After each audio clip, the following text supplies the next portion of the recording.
All right, today is day 19 of Bible in 90 days, or What's in the Bible, where we're reading through the entire Bible. Yes, the entire Bible from Genesis all the way to Malachi, which is the end of the Old Testament, then Matthew to Revelation, which is the entire New Testament. So far we've actually covered quite a lot of ground. We're in day 19. We've read through Genesis, the beginnings, Exodus, the Israelites in in Egypt and how they managed to come out of there, and the giving of the law. We get to Leviticus, which is more of the law, Numbers, their journey in the wilderness, Deuteronomy, just before they get into the promised land, as well as just a recap of the law. Then we get from there to Joshua, the ministry of Joshua, and how he led the Israelites into the promised land until he died and everybody else with him. Then we go into Judges, which is where we are now. Judges, basically where the Israelites were already in the promised land, but there were some people, or a lot of them, had grown up and not known what God had done for them, ignorance, so they were worshipping other gods. And something would happen all the time. They would be led into their enemies. They would repent. God would save them out by giving them what was called a judge. So one of the judges that we're looking at, or that we actually started looking at yesterday, is called Samson. So today we're going to go through Judges 16 all the way to Judges chapter 21, which is the end of Judges. Then we're going to get into the book of Ruth, a very short book. Then we're going to start Samuel. Excuse me. Now, Judges 16, like we said yesterday, Samson was a big deal. He's probably one of the only guys that we know of so far whose birth was kind of told in advance by a prophet. But we hear about his involvement with some women in Gaza. He falls in love with a woman called Delilah. You might have heard of a girl called Delilah, or a woman called Delilah, who was then later on paid to find the source of his power, because if you can imagine, Samson was causing a lot of trouble for the Philistines, so they wanted to know the source of his power so that they could take care of that and be able to live in peace. So 3 times he told her what he thought it was, or maybe he lied to her, or maybe he just didn't know what it was himself. But the 4th time he told her to shave his head, because he thought that's where his power came from, because his head had never been shaved ever since he was a child. At that point, his strength left him, and he was captured by the Philistines. They blinded him, and they put him to forced labor and used him for things like entertainment, etc. So whilst in prison, I think he has a change of heart. He repents and he asks God to get his strength back.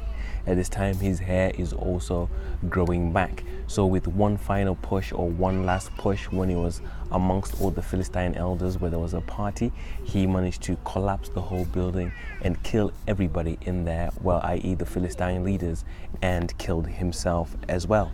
We get to Judges 17. A new guy steps on the scene, a name called Micah, who with his mom, they made an idol to worship, and they installed or recruited a priest to do their religious things for them. So at this point, the idea of Levites or the tabernacle, etc., is probably not being taken as seriously. People are just kind of doing whatever they want. And this is summarized, or kind of we get an insight into it in verse 6, where it says, "In those days there was no king in Israel. All the people did what was right in their own eyes." In those days there was no king in Israel. All the people did what was right in their own eyes. Micah also then recruits a Levite from Benjamin to be his priest. Judges 18, we see 5 spies, or men of valor, as it says, from a tribe of Dan. Dan was one of the tribes of Israel. They're passing through what's going to check out a land called Laish. They were still looking for land for themselves. So they pass through here, and they see this Levite and his situation. So they make an offer to him to come with them and be a father and a priest to them. So they also take, at that point when they come back, they take Micah's gods and all this stuff, and they take this priest as well. Micah then follows them, say, "What's going on? Why have you taken my priest and and my gods?"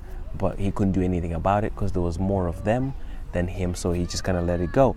We also hear that the Danites, they then attack and take over this land called Laish. We get to Judges 19, which is a really sad story, to be honest. Judges 19 and 20. So I don't know what to say. Probably best to skip it. But I mean, it's a really, really sad story. So I don't know, who's going to be watching this and what your, disposition is. But it's what the Bible says. We're going through the whole story, so we're not going to skip the bits, but I'm just giving you kind of forewarning. We get another Levite, story of another Levite with his servant. They decide to go to, let's say, to the land of the concubine. Concubine, I think, was more like a second wife or third wife or whatever, or somebody that was kind of like a wife, but not really a wife. He's with his servant. They decided to go to his concubine's father's house because there had been some drama. Then when he gets there, the father kept making him stay, and making him stay, but eventually at one time he actually had to go.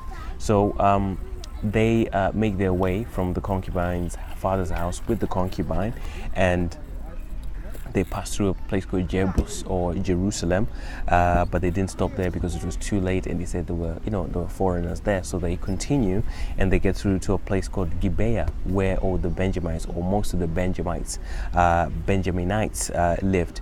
But nobody there actually showed them any hospitality until an old man, late in the night, comes and offers to, house them and feed them, etc. Now, like Sodom and Gomorrah, the men of the city, they come to the old man's house and they demand to have sex with with the Levite man that was in this guy's house. The old man tries to negotiate, say, they shouldn't do that, and he almost even offers his daughter, or the Levite's concubine, instead of raping, this man. But at this point, whilst this negotiation is still going, the Levite throws his concubine out into this mob, and they rape her all night, and they leave her for dead, early in the morning. So when he comes out, there she is, on the door. It doesn't say whether she was still alive at this point, or whether she was already dead, but she was unconscious. He tried to wake her up and she didn't wake up, so he takes her back home, back to where he was going. Then he cuts her up into 12 pieces. So he cuts her body up into 12 pieces and mails them to the 12 tribes of Israel. Really gory stuff. I'm not sure why he had to do it that way, or what message he was trying to prove, but anyway, that's basically what he did. Judges 20, the Israelites have received, obviously, this they've each received a part of this woman, and they gather together at a place called Mizpah, but except the Benjamites. So everybody in the tribes of Israel come here except the Benjamites. Israel then together, they ask for these criminals, the people that did this to the lady who raped her and have caused this state of events, but they say no, and obviously they decide to have war against the Benjaminites. So in the first battle, the people of Gibeah, i.e. the Benjaminites, they actually win. Then the second time, they win again. So Israel is actually very confused here, that they're trying to meet justice, to the Benjaminites or the people in Gibeah, but they're actually losing. So they go to God again, and they inquire of God through the priest who was Phinehas at this point, through the Ark, of the Covenant. So the Ark of the Covenant was basically a representation of the presence of God. So they would go there and inquire of God. So God says, okay, go, and with his help they managed to destroy the Benjaminites, and they destroyed all of them, all the Benjaminites except for 600 men. We get to Judges 21. Now the Israelites are now weeping and wailing and mourning because a tribe of Israel is almost extinct. There's only 600 people left of the whole tribe of the Benjaminites. So they have to find a way to resuscitate or to rebuild, the tribe of Benjamin. So what they did is they did a roll call, and they found out that some Israelites from Jabesh Gilead had not come to make war against the Benjamites. So they go over there and they kill all the the men in Jabesh Gilead, except for 400 virgins who had never known a man. So they take these 400 virgins and give them to the Benjaminites, the 600 men that were remaining, so that they could continue to procreate and build the tribe once again. So obviously 200 men out of the 600 still remain without wives in order to be able to to continue the tribe. So they managed to get some wives from a neighboring place called Shiloh.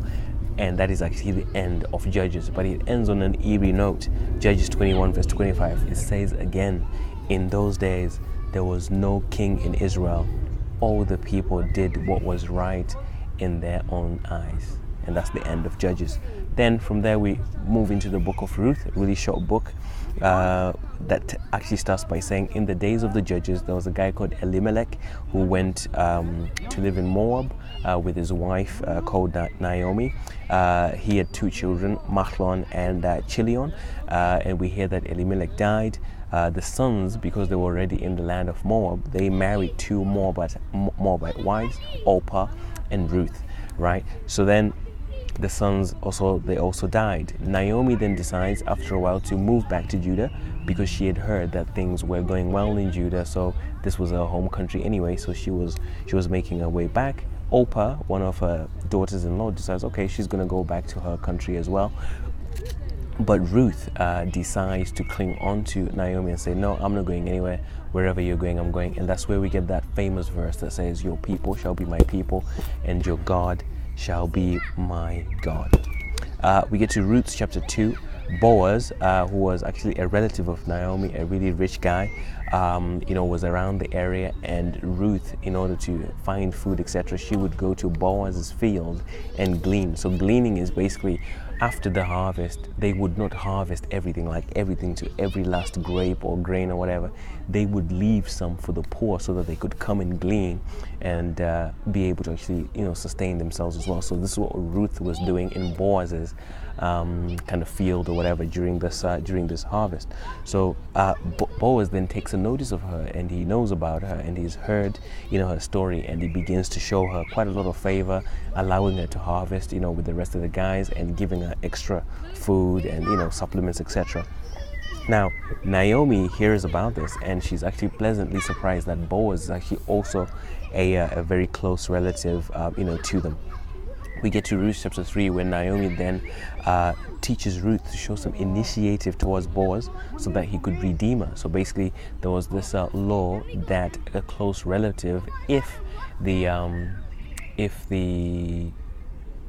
somebody died, for example, the close relative could actually come through and take the wife and have her as a wife, so as to perpetuate the name of the brother or whoever the husband is who had died. So that was basically the redemption process. So Boaz was not the closest relative, but obviously he was very impressed with the approach that Ruth took to be redeemed by him. Then he goes through some situations, as in the process to try and get Ruth redeemed.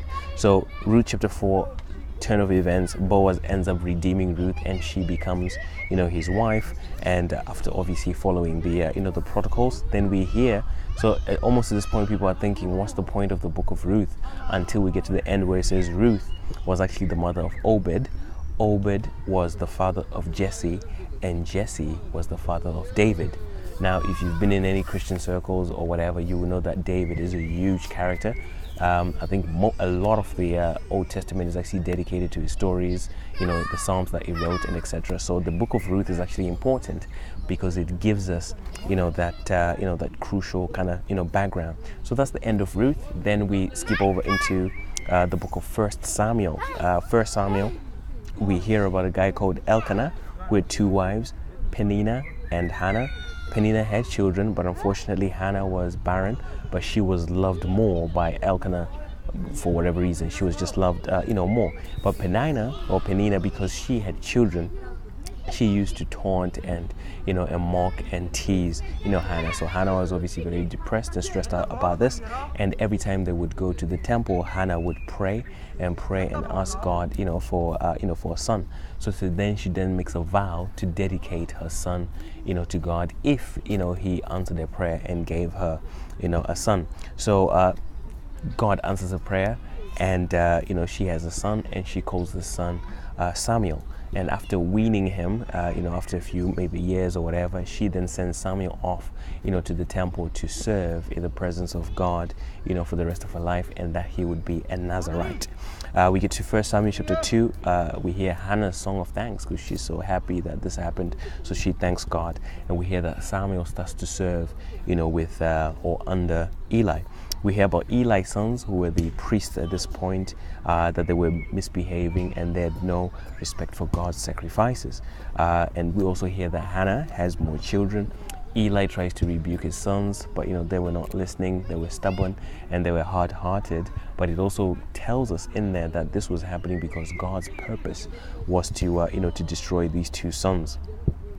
God then sends a man of God or a prophet to Eli to talk about their sin and say, okay, this is what's happening, and how the whole story had kind of materialized. And he also says that he was going to select a new prophet, that would take care of his affairs, going forward. So that's the book of First Samuel. Today we covered a lot of detail actually, from the end of Judges, the ministry of Samson, to the extent of sin and depravity that was happening within Israel this time. We then saw what happened to Ruth and a little bit of background of why that's important. Then we get into into First Samuel. So tomorrow we continue in First Samuel to get to see the story of how Samuel then becomes the new guy or the new big character that we'll be looking at in the story. So hopefully that's that's helpful. Please like the video, not like the video, share the video with your friends. Like the the YouTube channel so that you can keep up to date with every video that I'm posting on a daily basis. And I hope to see you guys tomorrow.